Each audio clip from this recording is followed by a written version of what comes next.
back to Fish Hunt Northwest. We are here in the bait lab for this week's how-to, presented by Max Lure.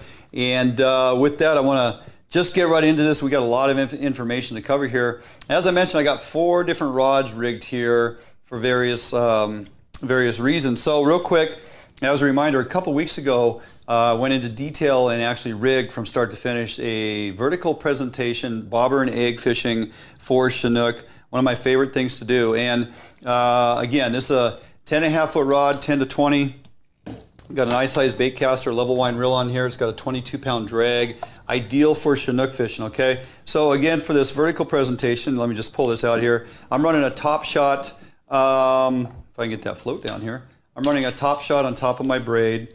And it's about, you know what, I stretched it out 3 arm lengths. That's 18 feet or so of 30 pound, at least 30 pound monofilament as my top shot on top of my braid.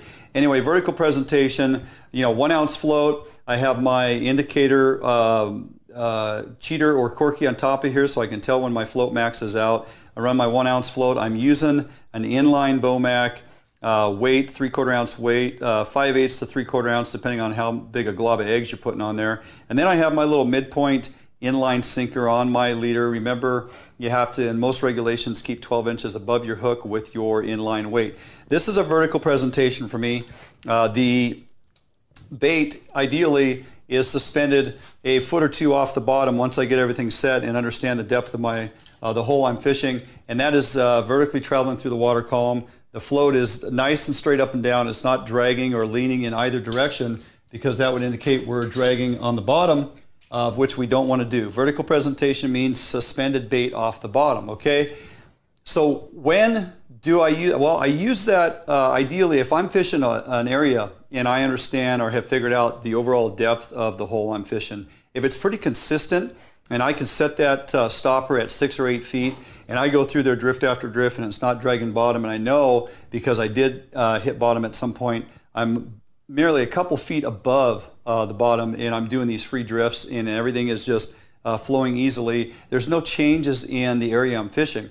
When I'm traveling, when I'm in the drift boat or I'm jumping around from hole to hole and I'm not sure, and or I know I'm fishing a drift that starts out at 4 feet, goes to 6 feet, drops down to 9 feet, goes along a ways, and then towards the tail out, it's going to come back up. I have a lot of different areas in that hole where those fish may tuck their nose into and rest, depending on the water seam and the current flow and all that. So by utilizing bobber-dogging or float drifting, as I like to refer to it when I'm stationary, casting out and drifting through a hole, I like to use that presentation because the weight is always contacting the bottom and my presentation is always within a couple feet of the strike zone, and I'm not simply guessing by setting a stopper at 6 feet when I'm fishing a 9 or 10 foot hole and that bait constantly drifts 3 or 4 feet above the fish's head, never coming in close contact to where they're at, because I'm just not aware of the actual changes in depth of my hole. I haven't rigged it to where I can actually figure out or find where those drop-offs are and how deep the water is. So before I get to my bobber-dogging rig, I want to talk about a couple other things. So drift fishing back in the day is something, and a lot of you guys have heard me over the years talk about it. You know, drift fishing is something that still works, and you can drift fish for salmon. There's nothing wrong with it. I can utilize braided line on here as long as I have a breaking point in my braid. Try in all your fisheries never to leave braided line in the river.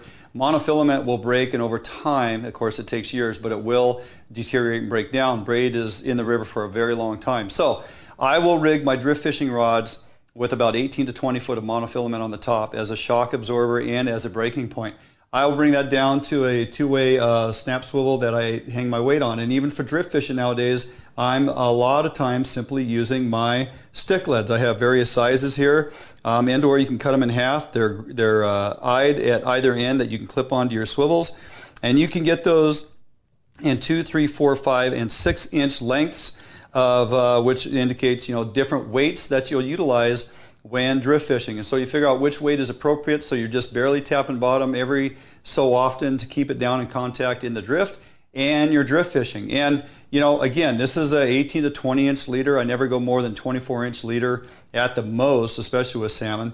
And you know, for this I have a corky on there to add buoyancy and color, and I have an egg loop in my egg. I simply put on a chunk of eggs, and I can drift fish that all day long in the water. And the contour of the bottom can go up and down. And as that lead bounces along the bottom, it's going to stay down along the bottom and keep my presentation down in where the fish are, okay?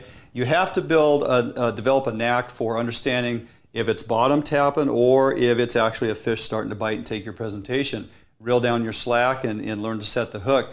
It's a different art. It's almost a lost art at times. It's one that I still like to do on certain drifts where you know the fish are going to be tucked inside and you can allow that presentation to swing towards the bottom end of your drift and just kind of line in there where those fish will be, and they'll come up and chew on it. And there's nothing like feeling a Chinook starting to bite onto that presentation to where you can reel down and get your slack out of the line and set the hook. It's all in the hand. You feel everything that you're doing. It's an exciting way to fish, and it's one that not many people do. That is essentially drift fishing. If I had more time, I'd go into more detail, but that is how you basically allow lead to bounce bottom with a short leader. Let the fish come to your offering, okay? You're not taking your offering to the fish. You are putting it out there, and those fish will come up, and they will choose to chew on your offering if you have a good presentation and the right kind of eggs. This, some people would refer to as drift fishing. This is a 10.5 foot rod with an 8 foot leader. I have a sliding weight fixed at the top of it. It's a 1/2 ounce cannonball. We have a couple corkies on here and some yarn. Some folks will use a single corky. Some folks will use just yarn. This is a flossing rig. Okay, I talk to folks that will stand there at the river with this particular rig, and I'm like, did you get any? Yeah, we got a couple. How'd you get them? Well, we were drift fishing. Well, no, you're not actually drift fishing. You're flossing fish. This is the old adage of bringing the presentation to the fish, okay? This long leader enables your presentation to sweep down through a certain area. Fish swim with their mouths open as a part of their migration, their breathing. You allow the line to actually go through their mouth, and as the line comes around and pulls tight because of the weight, you're able to get your hook into the fish. Many fish are hooked in the opposing side of the head as they migrate upriver. Nothing wrong with it. It's legal if it's hooked forward of the gill plate. It's legal to land fish and retain fish that are hooked either in or around the mouth or at the gill plate, under the chin, what have you. But it's not a means of fishing where you're bringing the offering, the fish drawn to your offering. You're bringing the offering to the fish is the biggest difference.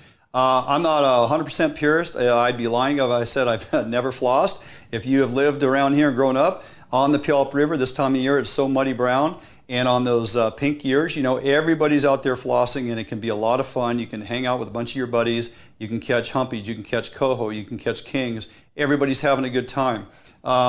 This is something I would prefer definitely not to do when I have these options available and you have biting fish and you're truly fishing. You're presenting them with something that they're going to take, and that is the true essence of fishing. You're presenting them with a bait or attracting them somehow to your lure, and they're going to respond by meaningfully biting on what it is you're offering them. The other thing is, you know, we can joke about folks that are flossing and call them snaggers and whatnot. There's an art to it. Some guys are really good at it. Some guys are full-on just bona fide snaggers. That's what you are. You throw that out there, and at the end of every drift, you are swinging for the fences, raking your presentation through the water, hoping it lands somewhere in the fish. You don't care where, you reel them in upside down and backwards, and you'll retain that fish. In some of your fisheries, it's okay to do that. The game department doesn't care if you're removing hatchery fish from the system. They look at that and say, well, the hatchery fish have to come out. We're not going to cite you. Excuse me. In other areas, the game wardens will say, no, you are illegally retaining fish because of where it's hooked, not forward of the gill plate, and you can get cited. So know your fisheries, truly know and understand how you are fishing. If you go out a couple months out of the year and that's your program and you drift fish, quasi-floss to get your fish, okay, more power to you. But I just like to always point out, when we're talking specific drift fishing, flossing with 6, 8, 10, 15 foot leaders, believe it or not, is not drift fishing, okay? Just so we're clear. Now, kind of what generated out of drift fishing years ago, simply by taking a drift fishing rig and adding a bobber, adding a float, is bobber-dogging. Okay, and it's been around for quite some time. We were bobber-dogging back in, say, 2005, so about 15 years we've been bobber-dogging. It looked a little different back in the day, but we did it. We used to use just regular floats. We used to use slinky lead or little pieces of lead or lead in surgical tubing, beads of lead, whatever. A lot of that would get hung up in the past. And so as things evolve, as things get a little more dialed in, today's rigging for bobber-dogging are floats that are designed for bobber-dogging of various sizes. They have different weights that are appropriate for them based on size. We're using rubber bobber stops on our monofilament with a bead on top of these floats. And a lot of these floats that have been designed today are very durable and they last a long time because they're grommeted at the top, so they don't break or crack. They're not brittle. They don't come apart. They hold up very well. Now, again, the reason these floats are cut off square and not tapered as our vertical floats that are going up and down the water column is because these floats are lying down, okay? The river current, if my river is flowing from my left to my right, this is to be lying down as the weight is dragging behind it, down obviously on the bottom, and the river current on the surface is pushing against the float. They work in unison to find that travel lane where the fish want to go. It works really good for steelhead, and a lot of folks are bobber-dogging for steelhead. It works really good out of drift boats and pontoons and sleds because you're covering ground, and the inconsistencies or the constant change in your bottom contour is ideal for utilizing bobber-dogging to cover ground and to find fish. It's kind of like your troll fisheries. You're searching for fish. You're trolling for tuna until you get on a bait stop. You're looking for fish. When you're covering ground bobber-dogging, floating down the river, if you're fishing vertical and it's pinned at 4 feet the whole time, and again, you go over holes that are of various depths, constantly going up and down, you're going to maintain that lateral line of depth, and you're going to go over the tops of many fish that are down deeper in the pockets. If you are rigged for bobber-dogging and your stopper is 8 to 10 feet up your line, the beauty of it, once I get this untangled, the beauty of it is it's auto-adjusting for the contour of the bottom, right? So this is not how I want to see my float when I'm bobber-dogging. That means that my stopper is not set deep enough and I have maxed out, and so my weight is suspended off the bottom. If I'm doing it right, my weight is dragging on the bottom. My float is pointing downriver at a slight angle, typically 45 or so, or sometimes lying flat depending on the speed of the current. And again, the current is pushing the float, the weight is dragging. I use the stick leads so they don't get hung up.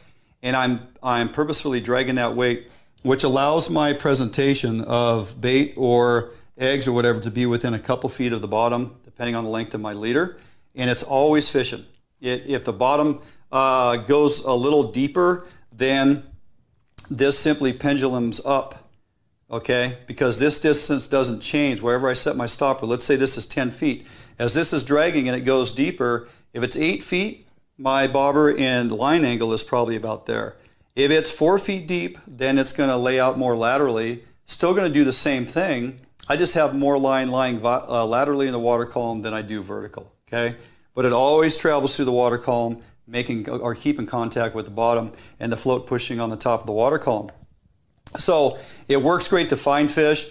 You can stand in one spot and utilize this like you do drift fishing, albeit I refer to it as float drifting because I am now drift fishing, covering an area with a float. The other thing it allows me to do is when I'm drift fishing and I come through and my line is stopped, it's going to get to that point, it's going to pendulum in.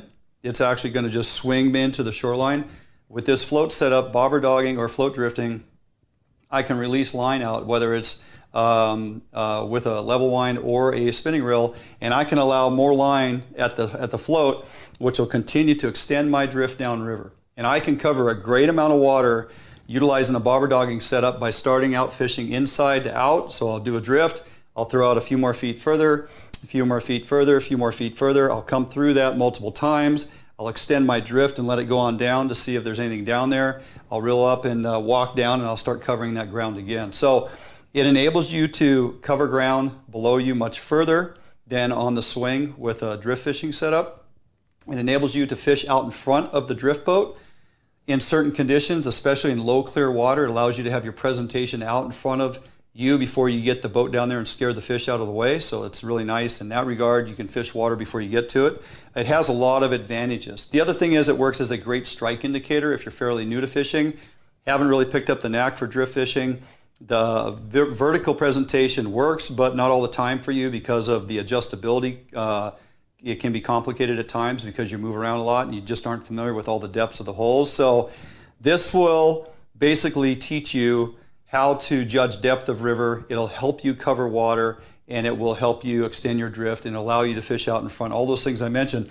And it does work fantastic for salmon, coho and chinook, chum. All of them can be caught bobber-dogging, bait, corkies and yarn with scent, something of that nature, sand shrimp, coon shrimp, all those things can be bobber-dogged. If you can drift fish it, you can bobber-dog or float drift with that presentation. And I guarantee it works for salmon. Back in the day when I was guiding in the fall and winter, especially in the fall, for salmon and coho, I exclusively ran my clients on bobber-dogging setups because I could move the boat in and out. They were able to keep their presentation in the travel lane and in the strike zone of where the fish were at all the time. And we had far more hookups than trying to fish every piece of water vertically because it was self-adjusting. And I didn't have to constantly tell them to either deepen or make their floats shallower depending on the water we're going through. So hopefully that clears it up. A little bit of difference between vertical, drift fishing, flossing, and of course, one of my favorite ways to go after it, bobber-dogging.